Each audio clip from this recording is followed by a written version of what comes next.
নমস্কার, মহুয়া বার্তা YouTube channel মহাভারতের ধারাবাহিক পর্বে আপনাকে স্বাগত জানাই।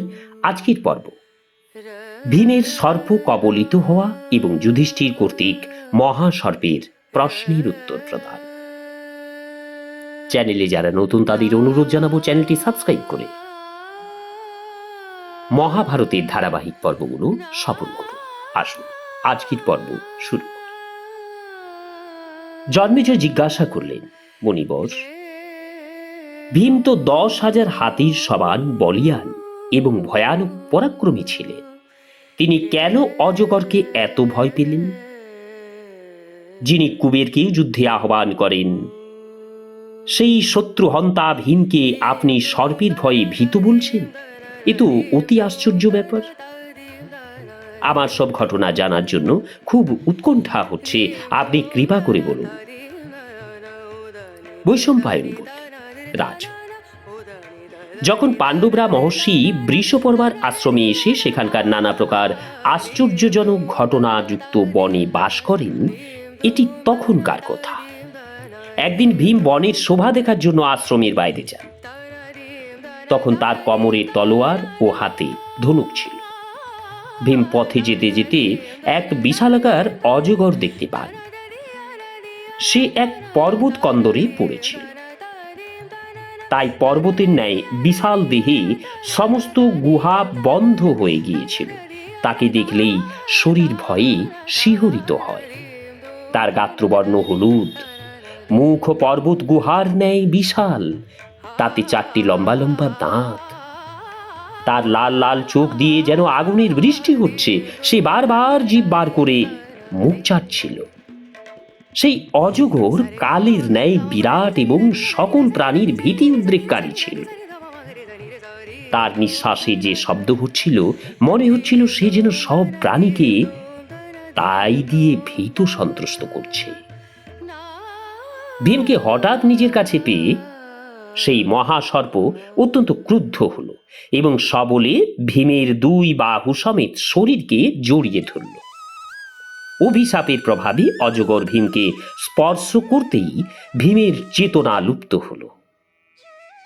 যদিও তার দেহে 10,000 হাতির বল, তবুও সাপের কবলে পড়ে তিনি কাবু হয়ে পড়লেন এবং মুক্তি পাওয়ার জন্য ছটফট করতে লাগলেন। কিন্তু অজগর এমনভাবে ধরেছে যে তিনি নড়তেও পারলেন না। ভীমের জিজ্ঞাসার উত্তরে অজগর তার পূর্বজন্মের পরিচয় দিল এবং সাপ এবং বর প্রদানের কথাও জানালো। ভীম বহু অন্যয় বিনয় করলেও সাপের কবল থেকে মুক্তি পেলেন না। এদিকে রাজা যুধিষ্ঠির নানা অমঙ্গল সূচক ঘটনায় ভয় পেলেন। তাদের আশ্রমের দক্ষিণ বনে ভীষণ আগুন লাগে এবং তাতে ভয় পেলে শৃগালী অমঙ্গল সূচক স্বরে চিৎকার করতে থাকে। ভীষণ বেগে বায়ু প্রবাহিত হতে থাকে এবং তার সঙ্গে বালি, কাঁকর, বৃষ্টি আরম্ভ হয়। আর সেই সঙ্গে যুধিষ্ঠিরের বাঁ হাত কম্পিত হতে লাগলো। এইসব দুর্লক্ষণ দেখে বুদ্ধিমান রাজা যুধিষ্ঠির বুঝে গেলেন যে তাদের কোনো মহাভয় উপস্থিত হয়েছে। তিনি দ্রৌপদীকে জিজ্ঞাসা করলেন, ভীম কোথায়? দ্রৌপদী বললেন, তিনি তো অনেকক্ষণ বনে গেছেন। তাই শুনে যুধিষ্ঠির স্বয়ং ধৌম ঋষিকে নিয়ে ভীমের অনুসন্ধানে বেরোলেন। অর্জুনকে দ্রৌপদীর রক্ষার কার্য সমর্পণ করলেন এবং নকুল সহদেবকে ব্রাহ্মণদের সেবায় নিযুক্ত করলেন। ভীমের পদচিহ্ন অনুসরণ করে তিনি বনে তাকে খুঁজতে লাগলেন। খুঁজতে খুঁজতে তিনি পর্বতের দুর্গম প্রদেশে গিয়ে দেখলেন যে একটি বিশাল অজগর ভীমকে জড়িয়ে ধরেছে এবং ভীম নিস্তেজ হয়ে পড়ে রয়েছে। তাকে সেই অবস্থায় দেখে ধর্মরাজ বললেন, ভীম, বীরমাতা কুন্তির পুত্র হয়ে তুমি এই বিপদে কি করে পড়লে? এ তো পর্বতকায় অজগর, কি এ? জ্যেষ্ঠ ভ্রাতা ধর্মরাজকে দেখে ভীম কি করে সাপের কবলে পড়লেন এবং নিশ্চেষ্ট হয়ে গেলেন ইত্যাদি সব জানালেন এবং পরে বললেন, ভ্রাতা, এই মহাবলী সাপ আমাকে খাওয়ার জন্য ধরে রেখেছে। যুধিষ্ঠির সর্পকে বললেন, আয়ুষ্মান, তুমি আমার এই অনন্ত পরাক্রমী ভাইকে ছেড়ে দাও। তোমার ক্ষুধা নিবৃত্তির জন্য আমি তোমাকে অন্য আহার দেব। সর্প বলল, এই রাজকুমার আমার কাছে এসে স্বয়ং আহার হয়েছে। তুমি এখান থেকে চলে যাও, এখানে থাকলে ভালো হবে না। যদি থাকো তাহলে কাল তুমিও আমার আহার হবে। যুধিষ্ঠির বললেন, সর্পরাজ, তুমি কি কোনো দেবতা, নাকি দ্বৈত, না সত্যই সর্প? সত্য বলো, তোমাকে যুধিষ্ঠির জিজ্ঞাসা করছে। ভুজঙ্গম, ঠিক করে বলো, এমন কোনো বস্তু কি আছে যা পেয়ে অথবা জেনে তুমি প্রসন্ন হবে? আর কি পেলে তুমি ভীমকে ছেড়ে দেবে? সর্প বলল, পূর্বজন্মে আমি তোমার পূর্বপুরুষ নহুষ নামক রাজা ছিলাম, চন্দ্রের পঞ্চম বংশধর। যিনি আয়ু নামে রাজা ছিলেন, আমি তারই পুত্র। আমি অনেক যজ্ঞ এবং সাধ্যায় করেছিলাম এবং মন ও ইন্দ্রিয়কে বশীভূত করেছিলাম। এইসব সৎকর্মের দ্বারা এবং নিজ পরাক্রমেও আমি ত্রিলোকের ঐশ্বর্য লাভ করেছিলাম।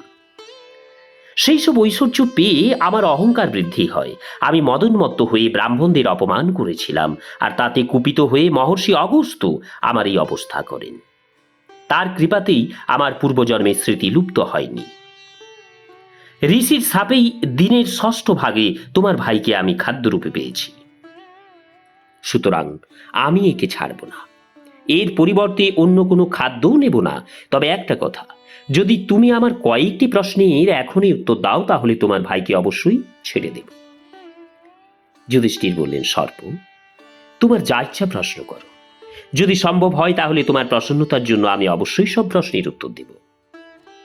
সর্প প্রশ্ন করল, রাজা যুধিষ্ঠির, বলো, ব্রাহ্মণ কে, আর জানবার যোগ্য তত্ত্ব কি?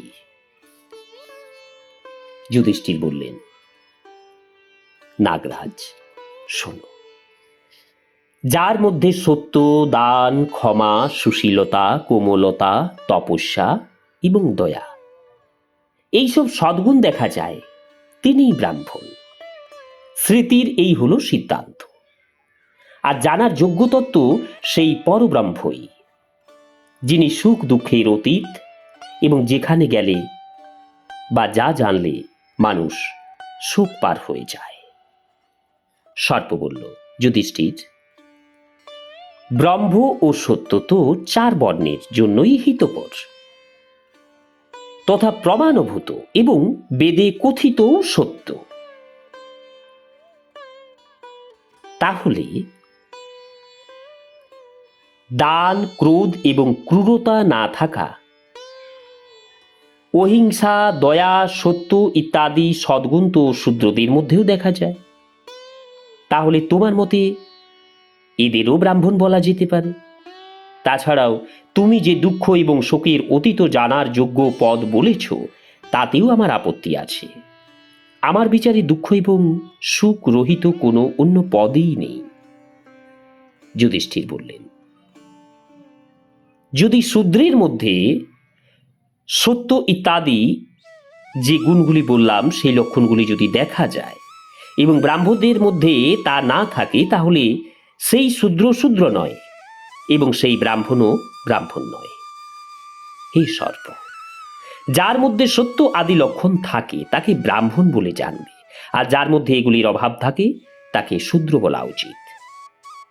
আর তুমি যে বললে সুখ দুঃখ রহিত অন্য কোনো পদ নেই, তোমার এই মতও ঠিক।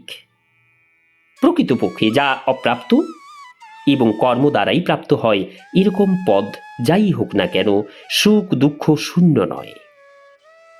কিন্তু যেমন শীতল জলে উষ্ণতা থাকে না এবং উষ্ণ স্বভাব অগ্নিতে জলের ন্যায় শীতলতা থাকে না, কারণ এদের পরস্পরের মধ্যে বিরোধ থাকে, তেমনই যা জানার যোগ্য পদ, যাতেও জ্ঞানের আবরণ দূরীভূত হয়ে নিজেদের অভিন্ন ভাবা হয়, তার কখনো কোথাও প্রকৃত সব দুঃখের সঙ্গে সম্পর্ক হয় না।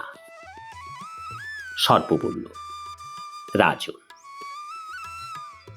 তুমি যদি আচরণের সাহায্যেই ব্রাহ্মণদের পরীক্ষা করো, তাহলে জাতি অনুসারে যদি কর্ম না করা হয়, তাহলে তো সেই জাতির ধ্বংস অনিবার্য। যুধিষ্ঠির বললেন, আমার মতে মনুষ্য জাতির পরীক্ষা করা খুবই কঠিন, কারণ এখন বিভিন্ন বর্ণের মানুষের মধ্যে সংমিশ্রণ হচ্ছে। সকলেই বিভিন্ন জাতির নারী থেকে সন্তান উৎপাদন করছে। চলন বলন, মৈথুনে প্রবৃত্তি, জন্ম মৃত্যু সব মানুষের মধ্যে একই প্রকারের দেখা যাচ্ছে। এইসব বিষয়ে আর্য প্রমাণও পাওয়া যায়।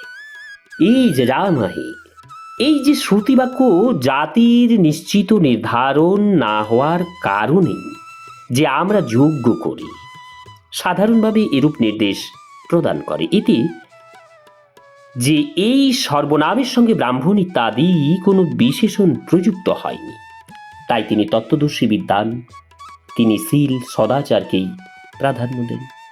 শিশু যখন জন্মগ্রহণ করে তখন নারী বর্তনের আগে তার জাতকর্ম সংস্কার করা হয়। তখন তার মা হলেন সাবিত্রী এবং পিতা হলেন আচার্য।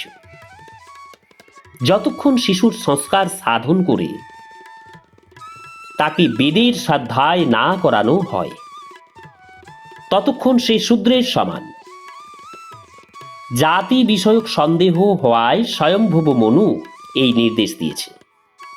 বৈদিক সংস্কারের পরে বেদোধ্যায়ন করলেও যদি তার মধ্যে শীল এবং সদাচার না দেখা যায়, তাহলে তার মধ্যে বর্ণ সংকরতা প্রবল, এর স্থির করা হয়েছে। যার মধ্যে সংস্কারের সঙ্গে শীল এবং সদাচারের পরিচয় পাওয়া যায়, তাকে আমি আগেই ব্রাহ্মণ বলে জানিয়েছি। সর্প বলল, যুধিষ্ঠির, জ্ঞাতব্য সবকিছুই তুমি জানো। তুমি আমার প্রশ্নের যা উত্তর দিয়েছ তা আমি ভালোভাবে শুনেছি। আমি আর এখন তোমার ভ্রাতা ভীমকে কিভাবে গলাধকরণ করতে পারবো না, ছেড়ে দেব। নমস্কার। আজকের পর্ব এখানেই শেষ করছি। আসবো আগামী পর্ব নিয়ে। চ্যানেলে যারা নতুন তাদের অনুরোধ জানাবো চ্যানেলটি সাবস্ক্রাইব করে মহাভারতের ধারাবাহিক পর্বগুলো স্মরণ করো। রাধে রাধে, হরে কৃষ্ণ।